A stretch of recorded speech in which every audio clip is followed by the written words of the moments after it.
amigas que nos siguen como cada semana. Este es su programa de debate político, tesis y antítesis. Estaremos hablando en esta ocasión sobre la posible reforma constitucional para abrir el camino a una nueva reelección del presidente Rafael Correa. Estamos en Ñahui, Estudio Secom, y como siempre damos la más cordial bienvenida a nuestros asambleístas que nos acompañan como cada semana, Virgilio Hernández y Luis Fernando Torres. Yo soy Belkis Sánchez y por los próximos 30 minutos moderaré este debate político. Les recordamos, como siempre, que Tesis y Antítesis llega hasta ustedes a través de la señal de la televisión legislativa del Ecuador por los canales 42 en Quito, 22 en Guayaquil y 27 en la ciudad de Cuenca. Nos escuchan también por la radio de la Asamblea Nacional en todas las provincias del país. Agradecemos como siempre también la reproducción de Tesis y Antítesis por parte de la red de canales comunitarios regionales del Ecuador asociados SECREA. Al tiempo que Alianza País reconoció el revés político por la pérdida de las alcaldías de Quito y Cuenca, enseguida se ha planteado la posibilidad de una reforma constitucional para permitir al menos una reelección más del presidente Correa. La misma Constitución es la que define las alternativas. Vamos a ver en el siguiente video a continuación. Para la reforma constitucional, la misma Carta Magna prevé dos caminos, la enmienda o la reforma. La enmienda constitucional tiene establecidas dos alternativas. La primera, mediante referéndum solicitado por el presidente de la República o por la ciudadanía, con el respaldo de al menos el 8% de las personas inscritas en el registro electoral. Esto supone al menos 928.147 firmas. Y la segunda alternativa por iniciativa de un número no inferior a la tercera parte de los miembros de la Asamblea Nacional, es decir, 92 legisladores. El proyecto se tramitará en dos debates. El segundo debate se llevará a cabo de modo impostergable en los 30 días siguientes al año de realizado el primero. La reforma constitucional tendrá lugar por iniciativa del presidente de la República o a solicitud de la ciudadanía con el respaldo de al menos el 1% de los ciudadanos inscritos en el registro electoral, más de 100.000 firmas, o mediante resolución aprobada por la mayoría de los integrantes de la Asamblea Nacional. La iniciativa de reforma constitucional será tramitada por la Asamblea Nacional en al menos dos debates. El segundo se llevará a cabo al menos 90 días después del primero. El proyecto de reforma se aprobará por la Asamblea Nacional. Una vez aprobado el proyecto de reforma constitucional, se convocará a referéndum dentro de los 45 días siguientes. Para la aprobación en referéndum se requerirá al menos la mitad más uno de los votos válidos emitidos. Una vez aprobada la reforma en referéndum y dentro de los 7 días siguientes, el Consejo Nacional Electoral dispondrá su publicación. Los artículos a reformarse serían: el artículo 114 dice: las autoridades de elección popular podrán reelegirse por una sola vez, consecutiva o no, para el mismo cargo. El artículo 144 en el segundo inciso señala: la presidenta o presidente de la República permanecerá 4 años en sus funciones y podrá ser reelecto por una sola vez. Y bien, con estos antecedentes iniciamos este debate político. Asambleísta Virgilio Hernández, iniciamos con usted. Este es un tema que se ha reactivado, al parecer por la coyuntura, y con esto pregunto, ¿se echa abajo estas proclamas sobre la necesidad de la alternabilidad? No, de ninguna forma. Creo que efectivamente es un tema que se ha reactivado, es un tema que ha estado presente no solo ahora, sino en los últimos meses de la coyuntura política. Yo diría sobre todo porque algunos analistas y medios de comunicación, en unos casos perversamente, pueden condenar la reelección y la continuidad, en cambio en otros lo aplauden, de tal manera que no es un tema nuevo, no es un tema que ahora se pone en la palestra. Obviamente, tiene que ver con los resultados alcanzados en las últimas elecciones. Obviamente, la Constitución también es un documento político, seguramente es el documento más político de los documentos jurídicos. Entonces, hay una serie de elementos que ahora permiten discutir este tema. Creo que además es importante señalar que las condiciones son diferentes a las de Montecristi. En Montecristi, el antecedente inmediato era de una profunda inestabilidad. Creo que ahora el país ha podido comprobar que la continuidad en este caso ha sido beneficiosa no para un partido, no para un movimiento, sino ha sido beneficiosa para el Ecuador. Y por ello ahora este tema es de crucial importancia. Como se señalaba en el reportaje, realmente no hay dos, la Constitución establece 3 mecanismos, el de la enmienda, el de la reforma y el de la Asamblea Constituyente, que si bien es cierto, consta como posibilidad en el artículo 444 de la Constitución, quizá en este momento no sea pertinente. Y por lo tanto nos quedan estas 2 posibilidades jurídicas, la de la enmienda y nos queda también el camino de la reforma. Hay que analizar. Las 2 tienen diferentes posibilidades. La enmienda está planteada, de acuerdo a lo que uno puede ver el texto, como una reforma más puntual. La reforma parcial, en cambio, incluiría muchos más aspectos de la Constitución. Creo yo que hay que pensar esto, sí respondiendo a la coyuntura, pero también mirando el largo plazo. Gracias, asambleísta Luis Fernando Torres. ¿Qué decir sobre este tema? Yo he podido leer varios de sus tweets en donde usted ya ha anticipado criterios sobre este tema. Bueno, lo primero es que desde el momento en que se habló de la reelección presidencial y el cambio constitucional, se trasladó el eje del debate. Se dejó de hablar a nivel nacional de la derrota del régimen en ciudades tan importantes como Cuenca, Quito y Guayaquil, y se pasó a hablar de la reelección presidencial y de la popularidad del presidente. Yo diría que fue una juzgada magistral desde el punto de vista mediático en las 2 primeras semanas luego de conocerse el resultado. Luego ya el debate en sí sobre la reelección presidencial ha sido marcado por un asambleísta del socialismo y por supuesto por varios legisladores de Alianza País y algunos de Avanza que están coaligados en la asamblea. Todavía no definen los términos y los contornos de lo que se cambiaría en la Constitución. El presidente de la República, en una entrevista que mantuvo con varios periodistas, también dejó en la duda si se iba a establecer la reelección presidencial indefinida o simplemente se iba a corregir la prohibición que tiene la Constitución y que impide, por ejemplo, que el presidente de la República, después de un periodo de 2 o 3, pueda ser candidato nuevamente. De tal modo que hay una incertidumbre, pero yo puedo advertir de lo que conozco de la política ecuatoriana, que para Alianza País es un desafío tenerle al presidente Correa de candidato el 2017. Si él no es candidato, la derrota está asegurada, porque nadie puede sostener este proyecto con el liderazgo y la fuerza del presidente Correa. Por las circunstancias, entonces, la reforma va a encaminarse, de lo que yo puedo advertir, a permitir que el presidente de la República pueda participar el 2017. Si ello llegara a ocurrir, indudablemente tendrá que constituirse un gran frente alternativo, no hablemos de oposición, que le permita ofrecer al ecuatoriano un proyecto para resolver sus principales problemas con metodologías y métodos diferentes de los aplicados hasta ahora.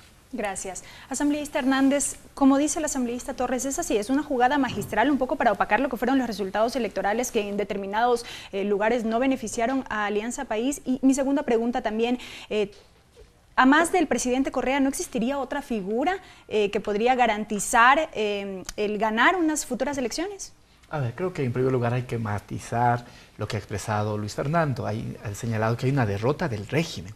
Si uno mira, y yo lo digo, ya lo hicimos aquí en este programa la semana anterior, pero uno si mira los datos solo cuantitativamente va a encontrar que el Movimiento País de lejos sigue siendo la primera fuerza política del país, con los reveses electorales que hemos tenido y que hemos admitido. Pero aquí no hay derrota del régimen, hay, sí, y esto yo he señalado, sin que sea posible sacar conclusiones nacionales, hay un revés electoral en varias, sobre todo capitales de provincia. Ganamos más prefecturas, ganamos más alcaldías, tenemos dificultades en las capitales de provincia y en algunas otras grandes ciudades, pero en esas ciudades ganamos también los consejos y juntas parroquiales. De tal manera que creo yo que hay que matizar esto. Segundo, y esto es fundamental mirar, creo que hay un reto para todos los partidos y los movimientos. No hay posibilidad de tener partidos ni democracias efectivamente consolidadas, si no se logran también consolidar los liderazgos. Y el liderazgo del presidente Correa es un liderazgo reconocido nacional e internacionalmente. El papel que ha tenido en la constitución de organismos regionales, como la propia UNASUR, como la CELAC, también dan cuenta de esa dimensión de estadista. Por lo tanto, es obvio que ahora nosotros es nuestra principal carta de presentación para continuar un proceso que no es bueno para el Movimiento País, que es bueno para el Ecuador. Y Obviamente, nosotros también hemos señalado que esto tiene que ser con la constitución de un gran frente, pero un frente al mismo tiempo definido, un frente que agrupe a todos los sectores progresistas que existen en el país y al mismo tiempo que ahora reconocemos el liderazgo, reconocemos que esa será nuestra mejor opción en el 2017, si así el presidente Correa lo confirma, también tenemos una misión, un reto, que es consolidar esos liderazgos a mediano y largo plazo. Eso es fundamental. Hay necesidad de continuidad, pero al mismo tiempo de permanente renovación. Hay necesidad de una permanente revolución al interior de la Revolución Ciudadana. Gracias, asambleísta Torres. Esta posibilidad de la que se ha hablado podría ser aprovechada, pienso yo, por el actual alcalde de la ciudad de Guayaquil, Jaime Nebot, en el caso por el Partido Social Cristiano, de darse también esta posibilidad de reelección para las autoridades locales.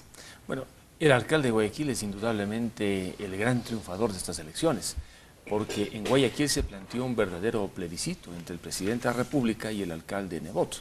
Y ese plebiscito se planteó no desde el día en que comenzó la campaña electoral, sino desde mucho antes.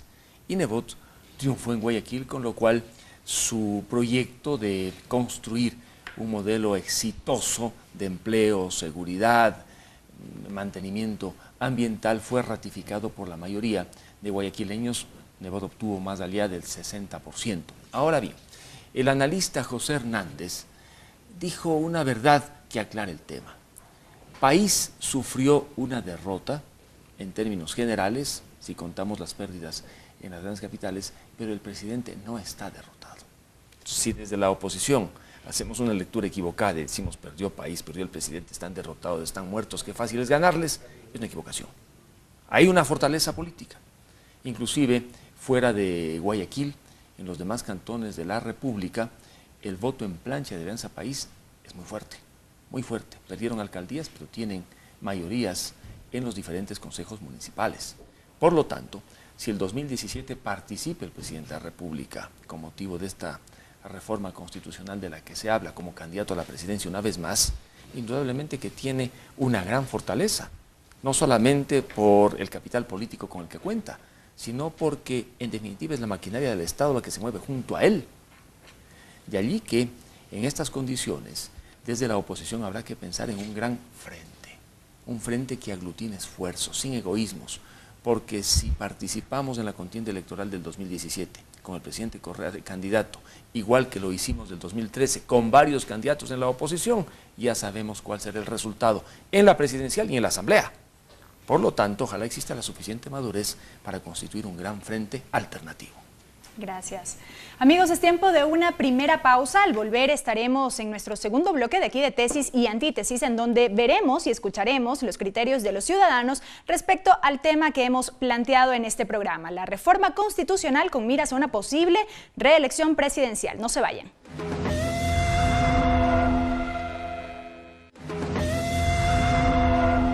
Estamos de regreso, amigos, aquí en su programa de debate político Tesis y Antítesis con los asambleístas Virgilio Hernández y Luis Fernando Torres. El tema de esta semana, la reforma constitucional.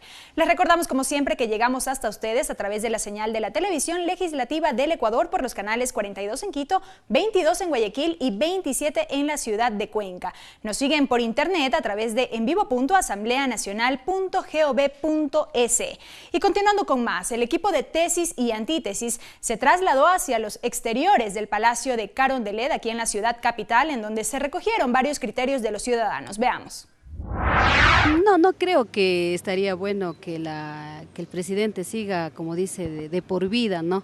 Sí deberíamos dar oportunidad a otras personas, porque eso de estar indefinido es como que ya se va a adueñar y va a ser su palabra la ley. Si sigue así, señor presidente, sería bueno que le reelijan. Tal como está todo organizado, no hay, por ejemplo, paros, huelgas, marchas y todo eso, y eso quisiera la paz en el país, ¿no? Ya ha terminado su tiempo, yo creo que ya él debe salir mejor ya debe dar el paso a otro. Sí, me parecería, porque es una persona que trabaja, ¿no? Trabaja, entonces es muy bueno. A mí no me gustaría que sea la persona que esté durante mucho tiempo, pues, ¿no? Religiéndose. Hay muchas personas intelectuales que también desean hacer un bien para la ciudadanía, para el país. Lógicamente que este gobierno sí ha hecho, pero hay cosas de que no está el pueblo de acuerdo. Porque hemos entrado en una nueva etapa de política. Los anteriores presidentes fueron unos delincuentes. En este caso, si se ve necesario o vemos que el líder es apto, puede ser elegido una y otra vez. Y tenemos la facultad de decirle hasta aquí nomás o decirles continúe, que me parece que es muy democrático eso. Los mismos, no es pues, debe ser a otros, a que trabajen también otros también. No estoy de acuerdo, porque tiene que haber alternancia. Puede haber una acumulación de poderes, o sea, y puede haber tal vez abusos. Una reelección sí, una nueva reelección sí, que es un excelente presidente, pero también un periodo más, porque también hay que darle oportunidades a otras personas, ¿no? Gente joven más que todo. Y bien, teníamos los criterios de los ciudadanos. En este video, asambleísta Virgilio Hernández, su opinión, tomando en cuenta que hay posturas divididas. Hay quienes respaldan una reelección del presidente Correa, pero también hay otros que cuestionan el por qué no esta alternabilidad de la que hablábamos. A ver, pero es que cuando se discute el tema de la reelección, en ningún momento se deja de lado la posibilidad de la alternabilidad. Creo que son dos cosas absolutamente diferentes. ¿Por qué? Porque y esto no olvidemos, yo creo que una de las lecciones que tenemos que sacar del 23 de febrero es que el que exista el mecanismo jurídico de la reelección de ninguna forma asegura la elección.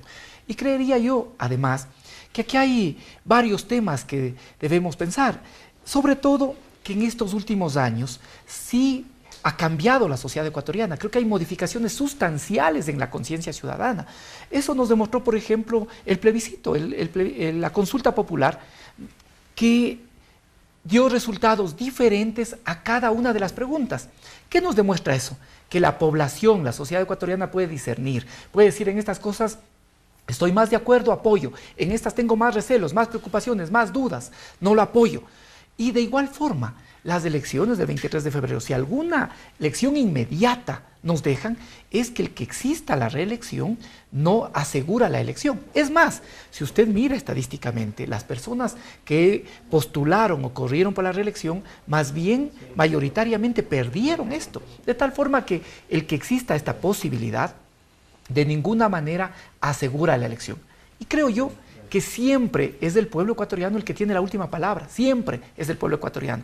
Y también creería yo que se ha avanzado en el sentido de utilizar el mecanismo de la reelección como una forma de control social, como una forma de rendición de cuentas.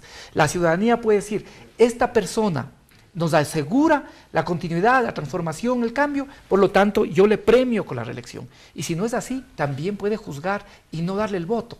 De tal forma que esto siempre está en manos de los electores, en manos de la ciudadanía. Y vuelvo yo a repetir, tenemos la obligación de seguir preparando los cuadros que permitan profundizar y renovar también de forma permanente este proceso. Gracias. Asambleísta Luis Fernando Torres, su opinión. Y también consulto, ¿ustedes temen una nueva reelección del presidente Rafael Correa? Mire, de ninguna manera. Lo que preocupa es que el Ecuador prácticamente se oriente como se han orientado Venezuela, Nicaragua y Bolivia, donde existe la reelección presidencial indefinida, como no quisiera yo que Ecuador más bien mirara hacia Chile. Bachelet ha sido elegida hace poco presidenta de Chile después de un periodo de ausencia. Veamos Perú. Allá los presidentes no pueden ser reelegidos de manera inmediata y Perú funciona económicamente, está bien, altísimos niveles de tolerancia.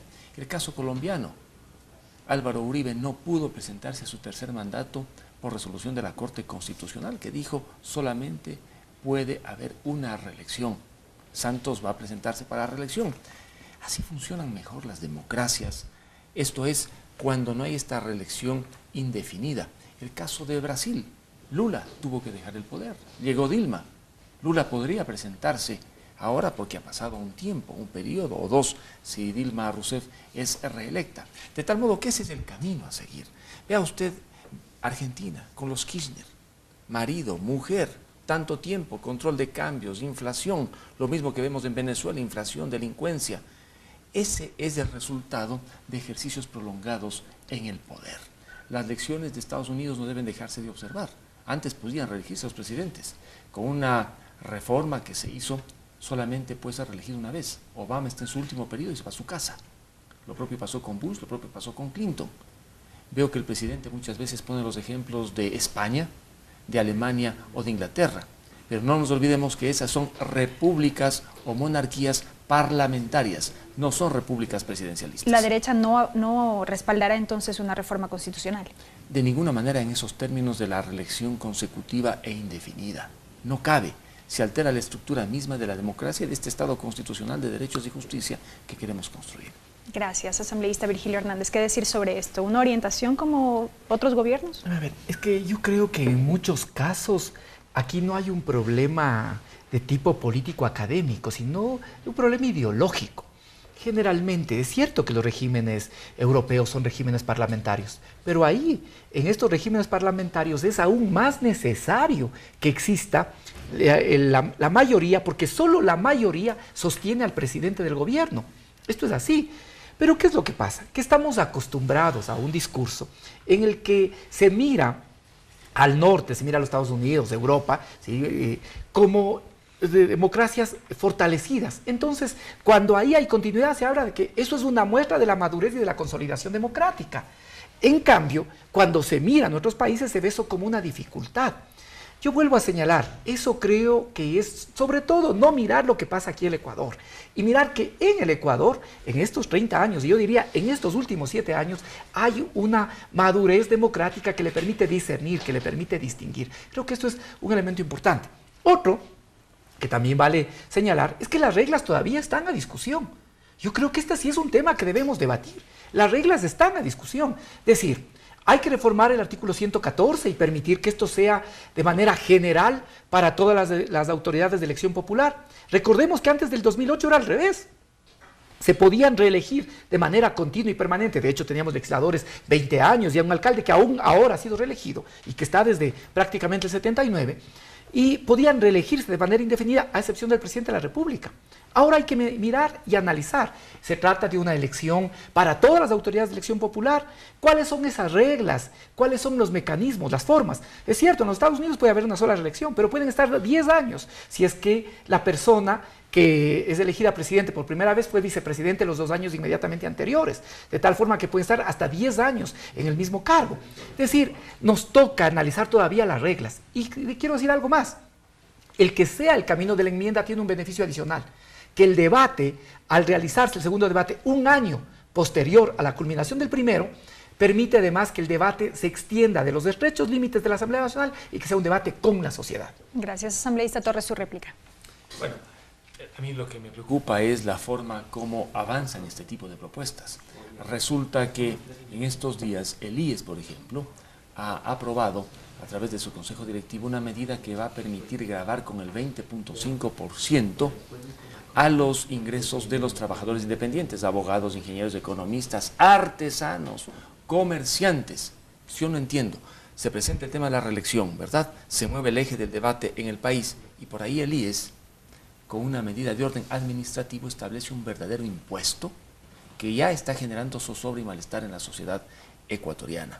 Ojalá el debate entonces de la reelección presidencial no venga acompañada en el camino con una serie de impuestos como este al que me refiero, establecido hace poco tiempo por el IES. El hecho de que la enmienda sea el camino prácticamente le deja al pueblo sin la posibilidad de pronunciarse, porque con la enmienda prevista en el artículo 441, numeral 2, solamente la Asamblea podrá discutir la reforma y votar. Claro que, como dice Virgilio, ese año habrá opiniones de la ciudadanía, pero esas opiniones no se van a reflejar en una decisión popular porque no habrá consulta popular sobre la reforma. Desde el punto de vista técnico, unos dicen, claro, se puede hacer la enmienda porque no se está alterando la estructura del Estado, no se restringen derechos. Sin embargo, constitucionalistas como Ramiro Ávila, por ejemplo, yo suscribo lo que él señala, el hecho de establecer la reelección presidencial indefinida sí toca uno de los elementos del Estado, que es el ejercicio de la autoridad en un sistema presidencialista como el ecuatoriano. De tal modo que la enmienda sin consulta popular indudablemente no es el camino idóneo para provocar el cambio constitucional del que vienen hablando los asambleístas de país. Creo que debe ser, en lugar de la enmienda prevista en el 441, numeral 2, una reforma constitucional. de tal modo que decida la Asamblea en primera instancia y finalmente sea el pueblo el que se pronuncie. Gracias. Amigos, tiempo de una nueva pausa. Enseguida continuamos con más. Esto es Tesis y Antítesis.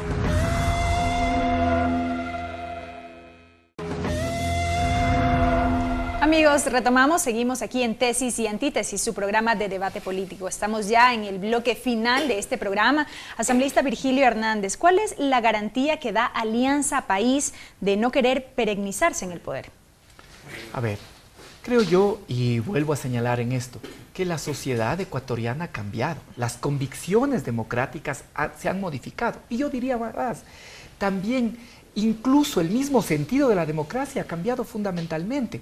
Si usted revisa lo que decía el Latin Barómetro, que además es un estudio que no solo se hace en Latinoamérica, sino en diversas partes del mundo, va a encontrar que hasta hace años lo que pasaba es que la gente quería cambios, la gente quería transformaciones, y no le importaba si esos cambios eran por la vía democrática o no. Ahora hay una revalorización del concepto de la democracia. La gente sabe que democracia no solo es ir a votar, no solo se expresa democráticamente para elegir sus autoridades, sino que adicionalmente democracia implica derechos, democracia implica poder participar. Creo yo que este es un elemento importante. No dejemos de considerar que la democracia ecuatoriana ha madurado y la ciudadanía y las convicciones democráticas de la ciudadanía han madurado, han avanzado, son diferentes.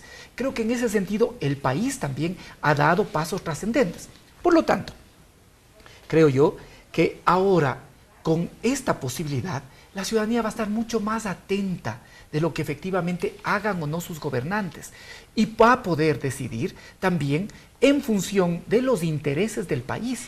Se lo preguntaba justamente porque ustedes manejan todo un proyecto político que sin duda es a largo plazo, que hemos visto los resultados con el pasar del tiempo. Sí, y por eso yo he señalado que sería un grave error pensar que el camino de la reelección, por ejemplo, no nos genera la obligación de establecer la formación de nuevos cuadros que además yo creo que ahora tienen importantes funciones tanto en el gobierno como en otras funciones del Estado. Acabamos de ver pasar un proceso electoral en que muchos de nuestros candidatos bordean los 30 años. Tenemos ministros de Estado que tienen 30, 35 años. Tenemos personas que ejercen altísimas representaciones también populares que son bastante jóvenes. Esos cuadros tienen también que ahora ir cada vez más profundizando su liderazgo, tienen que ir también mejorando su capacidad de análisis y de presencia política para tener siempre alternativas. Lo uno no quita lo otro.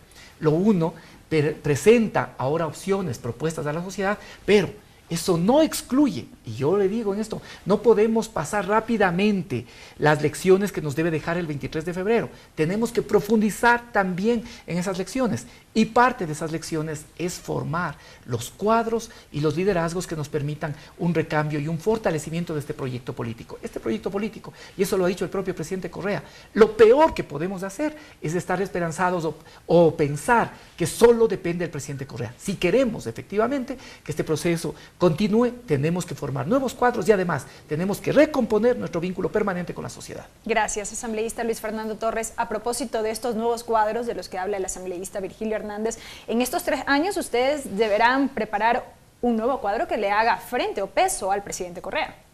Claro, la idea, como dije anteriormente, es la de que pueda constituirse un frente amplio, un frente que permita presentarle al ciudadano un programa alternativo para resolver sus problemas en materia de inseguridad, de empleo, de altos tributos e impuestos, de movilidad, inclusive de inversión. Y el frente supone una serie de concesiones. Supone dejar a un lado esas mini candidaturas que finalmente conspiran contra candidaturas que tienen una mayor proyección frente a una candidatura tan fuerte como será la candidatura de Alianza País, especialmente si el presidente de la República va a la reelección. El esfuerzo lo podemos hacer en 1 año y medio, 2 años. No podemos esperar mucho porque el 2017 en las elecciones son en el mes de enero, de tal modo que el 2016 tendrán que haberse hecho ya las definiciones completas. Y para eso usted hablaba de lograr una suficiente madurez. ¿Cómo lograrlo en ese tiempo? Bueno, primero debemos entender aquellos que nos llamamos opositores, que hay un proyecto alternativo, así como país, según lo que ha dicho Virgilio, tiene su proyecto, son refundadores, pues tiene que haber un proyecto alternativo, un proyecto que permita recomponer lo que se ha dañado en estos 7 años, continuar aquello que ha generado beneficios para el país, cambiar el rumbo, tantas cosas. Pero ello supone tener indudablemente ideas, proyectos y soluciones. El hecho de haber triunfado en las principales ciudades del país, particularmente en Quito, en Guayaquil, indudablemente que en el lado opositor genera pues muchísima satisfacción y optimismo, pero que con ello ya está ganada la elección del 2017, no es verdad. Hay que trabajar y mucho, porque como dije anteriormente, si bien Alianza País sufrió una derrota en algunas ciudades, sobre todo capitales de provincia, resulta que todavía mantiene una fuerza. Fuera de Guayaquil, tiene la primera plancha en la mayoría de cantones de la República, mayoría en los consejos. Igualmente el presidente goza de popularidad y está pues sobre una maquinaria que se llama Estado. Y ser candidato al Estado supone una ventaja frente a cualquier otro candidato que parte pues básicamente del Estado llano. En tal manera que esos son los desafíos por delante. Pero Quito nos deja una lección. El alcalde Barrera hizo muchas obras y resulta que donde hizo obras no obtuvo el voto favorable. ¿Por qué? Porque había un tema de tributos en el fondo, de controles excesivos que habían asfixiado a algunos quiteños que se habían beneficiado de la obra del alcalde Barrera. Eso ocurre en el resto del país. Hay demasiados tributos, impuestos y controles. Yo me referí a esta medida ilegítima del IES, que grava con el 20.6% los ingresos gravables de comerciantes, artesanos, agricultores, profesionales independientes. ¿Cuál va a ser la factura política que le va a pasar al país otra medida fiscalista como esa? Gracias, asambleísta Luis Fernando Torres. Gracias también al asambleísta Virgilio Hernández. Amigos, una vez más, ustedes han podido escuchar estos argumentos opuestos por parte de los legisladores. Saquen ustedes su propia síntesis. Les recordamos, como siempre, que ustedes pueden revisar el video de este debate en nuestro canal de YouTube y en la página de Facebook del programa Tesis y Antítesis. También nos pueden escribir al correo electrónico tesisantítesis@hotmail.com. Este programa se reproduce por la señal de la radio de la Asamblea Nacional los lunes a partir de las 8 de la mañana y por supuesto se difunde por la red de canales comunitarios regionales del Ecuador asociados Se Crea. Será hasta una próxima ocasión.